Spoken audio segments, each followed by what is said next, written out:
இயேசு உங்களை நேசிக்கிறார். பிரியமானவர்களே, இந்த நாளில் ஆண்டவர் நம்மளோடு பேசும்படிய வேதத்திலிருந்து சில வசனங்களை கூட வாசித்து ஆண்டவர் நம்மளோடு பேசுகிற காரியத்தை பார்ப்போம். அது எபிரேயர் புஸ்தகம் 11வது அதிகாரம் 1-2 வசனத்தை நான் வாசிக்கிறேன். விசுவாசமானது நம்பப்படுகிறவைகளின் உறுதியும் காணப்படாதவைகளின் நிச்சயமாய் இருக்கிறது. அதனாலே முன்னோர்கள் நற்சாட்சி பெற்றார்கள். விசுவாசமானது நம்பப்படுகிறவர்களின் உறுதியும். ஒரு பொருள் இருக்கிறதை போல நாம் நம்புகிறோம், ஆனால் அது இல்லை, ஆனால் இது நடக்கும் அப்படின்னு சொல்றோம் பார்த்தீங்களா, அதுதான் விசுவாசம். காணப்படாதவர்கள் நிச்சயமா இருக்கிறது. அது நம்ம கண்ணுக்கு முன்னாடி இல்லை, ஆனால் இருக்கிறது போல நம்ம அது வரும் அப்படின்ற நம்பிக்கையை கொண்டு இருக்கிறோம் பார்த்தீங்களா, அதுதான் விசுவாசம். நான் பரலோகத்துக்கு நான் கடந்து செல்வேன் அப்படின்னு சொல்லுகிறோம் பார்த்தீங்களா, அதுதான் விசுவாசம்.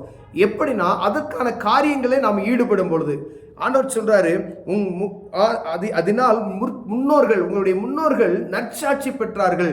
இந்த எபிரேயர் புஸ்தகம் 11 விசுவாச பட்டியல் என்று சொல்லலாம். எல்லாருடைய விசுவாசத்தினுடைய நம்பிக்கையுள்ள ஆட்களை பூரா அதில் எழுதியிருக்காரு. விசுவாசத்தினாலே ஆபேல் காயினுடைய பலியிலும் மேன்மையான பலியை தேவனுக்கு செலுத்தினான் என்று எழுதப்பட்டிருக்கிறது. விசுவாசத்தினால ஏனோக்கு மரணத்தை காணாதபடிக்கு எடுத்துக்கொள்ளப்பட்டான் என்று சொல்லப்படுகிறது.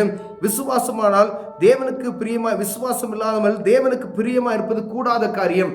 பாருங்க, விசுவாசம் இல்லைன்னா ஆண்டவருக்கு பிரியமே கிடையாது. ஒவ்வொரு விசுவாசத்தினுடைய பட்டியலில் இருக்கக்கூடிய ஒவ்வொரு முன்னோர்களை பார்த்தீங்கன்னா அவர்களாம் வெற்றியாளர்களாய் காணப்படுகிறது நாம் பார்க்க முடிகிறது. அது ஒரு சின்ன நம்ம காரியம் செய்யும் பொழுது அது அவநம்பிக்கையாய் நம்ம செய்தோமானால் அதில் ஒரு பிரயோஜனம் இல்லை. நம்பிக்கை இல்லாதபடிக்கு இந்த விசுவாசத்தில் உறுதியாக இருக்கக்கூடிய ஒரு பாருங்க, ஒருவேளை நீங்கள் நல்லா ப்ரேயர் பண்ணிட்டு ஒரு இடத்துக்கு போறீங்கன்னு வச்சுக்கோங்க, ஒரு வேலைக்கு ஒரு இன்டர்வியூக்கு நீங்கள் கடந்து செல்கிறீங்கன்னு வச்சுக்கோங்களேன். நீங்கள் இன்டர்வியூக்கு போகிறதுக்குள்ள இது கிடைக்குமா கிடைக்காதா, இன்டர்வியூவில் நான் பாஸ் பண்ணிடுவேனா, அப்படிப்பட்டதான ஒரு சூழ்நிலை, இந்த போராட்டமான காரியங்கள் வருகிறது பார்த்தீங்களா, அப்படிப்பட்டதான போராட்டமான சூழ்நிலைக்கு கடந்து செல்லாதபடிக்கு விசுவாசத்தில் உறுதியாக இருக்க முடியாது. ஜெபம் பண்ணிட்டு ஆவியோடும் உண்மையோடும் தேவ சமூகத்தில் நீங்க ஜெபித்து விட்டு நீங்க கடந்து செல்லும் பொழுது ஆண்டவர் உங்களை ஆசீர்வதிக்க வல்லமையுள்ளவராய் இருக்கிறார். விசுவாசத்தின் உறுதி அதுதான். அது நீங்க போனா அது கிடைக்காது, எனக்கு கிடைக்கும், ஆனா நாங்க அது ஒரு பயங்கரமா, அது என்னுடைய தான் தகுதியற்றவனா இருந்தாலும் என்னால் ஆண்டவர் செய்யக்கூடும் என்கிற ஒரு விசுவாசத்தின் நம்பிக்கையில் நீங்க கடந்து செல்லும் பொழுது ஆண்டவர் அங்கு உங்களுக்கு அற்புதங்களை செய்ய வல்லமையுள்ளவராய் இருக்கிறார். பிரியமானவர்களே, விசுவாசத்தினால நோவா என்ன செஞ்சாராம்? தற்காலத்தில் காணாதவைகளை குறித்து தேவன் எச்சரிப்பு பெற்று பயபக்தி உள்ளவன் தன் குடும்பத்தை ரட்சிப்பதற்கு பேழையை உண்டு பண்ணினாராம். குடும்பத்தை ரட்சிப்பதற்கு, ஜனங்களை ரட்சிப்பதற்கு ஆண்டவர் சொன்னாரு. ஆனா இது நடக்க போகுது, ஆனா அவனுக்கு என்னன்னே தெரியாது. ஆனா அவர் சொன்ன வார்த்தைக்கு அப்படியே கீழ்ப்படுகிற ஒரு காரியம். இந்த பாவத்தை நீ செய்யாத அப்படின்னு சொன்னாரு. எதுக்காண்டி ஆண்டவர் சொல்கிறார் பாவம் செய்யாது இருப்பாயாக அப்படின்னு சொன்னா, அந்த பாவத்துக்கு விலைக்கு நான் ஆண்டவர் உன்னை ஆசீர்வதிப்பார்னா அப்ப அந்த பாவத்தை செய்யாதபடிக்கு கவனமாய் இருக்கும்படியா ஆண்டவர் விரும்புகிறார். பிரியமானவர்களே, விசுவாசத்தினால் ஆபிரகாம் தான் சுதந்திரமான பெறப்போகிற இடத்திற்கு போகும்படி ஆண்டவர் அழைத்த போது ஒன்னும் பேசல. ஆபிரகாமை ஆண்டவர் அழைக்கிறார். ஊர் என்னும் ஊரில் தேராகும் என பெயர் கொண்ட அந்த ஊர்ல அந்த தகப்பனுடைய பிறந்த ஆபிரகாம் பாருங்க, ஆண்டவர் கூப்பிடுறார், ஆபிரகாமே நீ வா அப்படின்னு சொல்லி கூப்பிட்டதுமே ஒன்னும் ஆண்டவர்கிட்ட கேட்கல. அவரு எங்க போ சொல்றீங்களோ அங்க போறேன் அப்படின்னு சொல்லிட்டு போனா. பார்த்தீங்களா, எதுக்கு கூப்பிட்டாரு? அங்க ஆசீர்வாதத்தை நான் தருவேன்னு சொன்னாரு. ஆனா போனா உடனே ஆண்டவர் இந்நாள் வரை ஆபிரகாமின் சந்ததிகள் என்று அழைக்கப்படுகிற ஒரு நச்சு வானத்தை எண்ணி அண்ணாந்து பாரு, அவன் சாராளுக்கு குழந்தை கிடையாது, 90 வயசாயிடுச்சு, சரீரம் செத்து போனவள் என்று சொன்ன காரியம். ஆனா வானத்தை அண்ணாந்து பாடுறா அப்படின்னு சொல்றார் ஆண்டவர். பார்த்தபோது இதை என்ன கூடுமா, இதை என்ன கூடுமான உன் சந்ததியை என்ன கூடும் என்று சொல்லி ஆண்டவர் வாக்குறுகிறார். இந்நளவும் உலகத்தில் இருக்கிற அனைவரும் என்ன சொல்றாங்க? நாங்கள் ஆபிரகாமின் சந்ததிகள் என்று உறக்க சொல்லுகிறார். பார்த்தீங்களா, இது ஆண்டவர் அன்னுக்கு ஆபிரகாம் கொடுத்த இந்த வாக்குத்தத்தத்தை அப்படியே அவர் விசுவாசத்தின் நிமித்தமாய் அதை பெற்றுக்கொண்டார். பிரியமானவர்களே, இந்த அந்த அதிகாரம் முழுவதுமே விசுவாசத்தின் பட்டியல் என்று நம்ம சொல்லலாம்.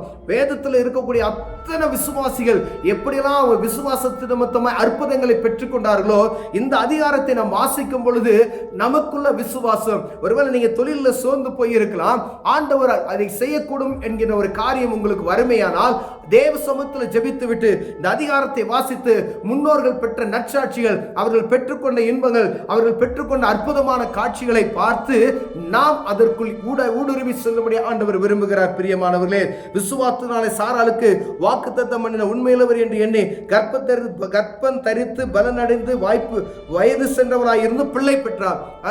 90 வயசு ஒரு கிழவிக்கு ஆண்டவர் ஒரு குழந்தையை கொடுக்கிறார்னா அற்புதம். விசுவாசத்தை அற்புதத்தை பெற்றுக் கொண்டார். இவர்கள் எல்லாரும் வாக்குத்தத்தம் பண்ணப்பட்டில் அடையாமல் தூரத்தில் அவளை கண்டு நம்பிக்கை அவர்கள் தூரத்தில் அதை பார்த்தாங்க, நம்பி அணைத்துக் கொண்டு பூமியின் மேல் தங்கள் அந்நியரும் பிரதேசம் என்று அறிக்கையிட்டு விசுவாசத்தோடு மரித்தார்கள். எல்லாருமே தூரத்தில் காணப்படாதவர்களை பார்த்து விசுவாசத்தில் அதெல்லாம் பெற்றுக்கொண்டாங்கன்னு சொல்லி ஆண்டவர் இதில் எழுதி வைத்திருக்கிறார். பிரியமான அநேக காரியங்கள் உண்டு. ஒவ்வொரு காரியமும் ஆண்டவருடைய விசுவாசத்தினால நம்ம நினைப்போம் ஆண்டவர் வரப்போகிறார் அப்படின்னு நம்ம எங்க பார்த்தாலும் சொல்லப்படுகிறது. இயேசு வரப்போகிறார், தெருவில் நின்று மதுபானம் குடிக்காதீங்க அப்படின்னு சொல்றாங்க, எப்படியாவது ரட்சிக்கப்படுங்க, ஆண்டவர் வரப்போகிறார், அவர் வருவார் என்று எங்கும் சொல்லுகிறார். அவர்கள் பார்த்தா நமக்கு பைத்தியக்காரங்க போல நமக்கு தெரிகிறது. ஆனால் ஆண்டவர் வரப்போகிறார் என்கிற சத்தியத்தை விசுவாசிக்கும் பொழுது ஆண்டவர் வருவார், அப்பொழுது அதை உணர்ந்து கொள்ள முடியும். பிரியமானவர்களே, எப்படி இங்க நோவா ஒரு பேழையை உருவாக்கினாரோ, ஒரு பெரிய ஜலப்பிரவாகம் உண்டாக போகிறது, தேசம் முழுவதும் அலோகம் முழுவதும் மூட போகிறது என்பதை ஆண்டவர் அவருக்கு சொன்னார். ஆனால் அது நடந்தது. அதை கேட்காத ஜனங்கள்லாம் என்ன செஞ்சிட்டாங்க? மாண்டு போயிட்டாங்க. பிரியமானவர்களே, கேட்பதற்கு இதோ ஒரு விட்டலாச்சாரியல் படத்தில் வரக்கூடிய ஒரு கதையை போல கூட உங்களுக்கு தோணலாம். ஆனா இது பூமியில நடந்ததை வேதம் எழுதி வைத்திருக்கிறது. இது ஒரு எழுத்து மாறாது என்று சொல்லப்பட்டு இருக்கிறது. பிரியமானவர்களே, அதே போலதான் என் இயேசு கிறிஸ்து வரப்போகிறார். இந்த வரப்போகிறார் என்ற விசுவாசத்தை அறிக்கை செய்து நீங்கள் அதை நம்புவீர்களானால் அந்த விசுவாசத்தோடு கடந்து செல்லும் பொழுது அவர் வருவார். அவரோடு கூட நாமும் கடந்து செல்வோம், அவரோடு கூட நாமும் அங்கு அமர்ந்திருப்போம் என்பதை மறந்து போகாதபடிக்கு அதற்கு தகுதியுள்ளவர்களாய் நாம் இந்த பூமியில மாற வேண்டும் என்பதற்காகவே ஆண்டவர் இவைகளெல்லாம் நம்மகிட்ட பேசிக்கொண்டு இருக்கிறார். எல்லா மனிதருக்கும் ஒரு காரியம் உண்டு. ஆனால் எல்லா மனிதரும் ஒரு நாள் கடந்து செல்ல வேண்டிய ஒரு காரியம், அங்கு நரகமா பரலோகமா, முடிவு ரெண்டு இடத்துல தான் இருக்கு. ஒன்னு கேட்டுக்கு போகிற வாசல், அங்கு நரகம். ஒன்னு ஜீவனுக்கு போகிற வாசல் அப்படின்னு சொல்லப்படுகிறது. ஐயா, கேட்டுக்கு போகிற நீ எப்படி வேணாலும் நீ பூமியில வாழ்ந்துக்கலாம், நீ என்ன வேணாலும் செய்து கொண்டுக்கலாம், அது ஒண்ணுமே உன்னை நடத்தாது அப்படின்னு சொல்லப்படுகிறது. ஆனா இந்த ஜீவ பாதைக்கு நீ கடந்து செல்லலாம், இப்படிதான் இருக்கணும்னு சொல்லி ஆண்டவர் நமக்கு கற்றுக் கொடுத்திருக்கிறார். ஒவ்வொரு பக்தியுள்ள பிள்ளைகளும் அவங்க ஏன் அப்படி நடந்து கொள்ளுகிறாங்க? இது பாவம், இதை தொடாத, இதை செய்யாத, இதை பார்க்காத அப்படின்னு சொல்றாங்க. பார்த்தீங்களா? இந்த காரியம் எல்லாம் வரப்போகிற என் ஆண்டவரோடு சேர்ந்து பரலோகத்துக்கு நான் கடந்து செல்ல வேண்டும் என்ற அந்த காரியத்துக்கான. பிரியமானவர்களே, முன்னோர்கள் சொல்வார்கள், பொய் சொல்லாத, நீ எங்க போயிருவ? நரகத்துக்கு போயிருவ, மோட்சத்துக்கு போறதுக்கு வழி இல்லை அப்படி சொல்லுவாங்க. பார்த்தீங்களா? இது ஒவ்வொரு நாளும் பச்சை மரத்தில் ஆணி அடிக்கிறது போல நம்ம இருதயத்தில் பதியும்படி ஆண்டவர் விரும்புகிறார். இந்த விசுவாசம், இயேசு வரப்போகிறார், விசுவாசம், அது வருவார், அற்புதம், பெரிய காரியத்தை வானங்கள் எல்லா ஜனங்களும் பார்ப்பார்கள், அவர்கள் குத்தப்பட்டவர்களும் பார்ப்பார்கள் என்று வேதம் சொல்லுகிறது. பிரியமானவர்களே, வானம் திறக்கப்படும், எக்கால சத்தத்தோடு அவர் வருவார். அப்பொழுது எப்படி நாம் நிற்க போகிறோம் என்கிற அந்த நம்பிக்கையில நாம் உட்கார்ந்து இருக்கிறோம். ஒருவேளை விசுவாசத்தில் உறுதியற்றவராக இருப்போம் என்றால் விசுவாசத்தில் நாம் உறுதி பெற்றுக் கொள்ள முடியாது. அவர்கிட்ட கேளுங்க, அவர் தான் அந்த விசுவாசத்துக்கான பலனை நமக்கு தருவார். ஆண்டவர் நம்மை காக்கிற வல்லமையுள்ளவராக இருக்கிறார். கண்களை மூடுவோம், ஜெபம் செய்வோம். அன்பின் தகப்பனே, விசுவாசத்தில் நாங்கள் உறுதியுள்ளவர்களாக இருக்க எங்களுக்கு உதவி செய்யுங்க ஆண்டவரே. அவ்விசுவாசமான காரியங்கள் எங்கள் இருதயத்தில் வராதபடி காத்துக்கொள்ளுங்க. இயேசுவின் நாமத்தில் பிதாவே, ஆமென்.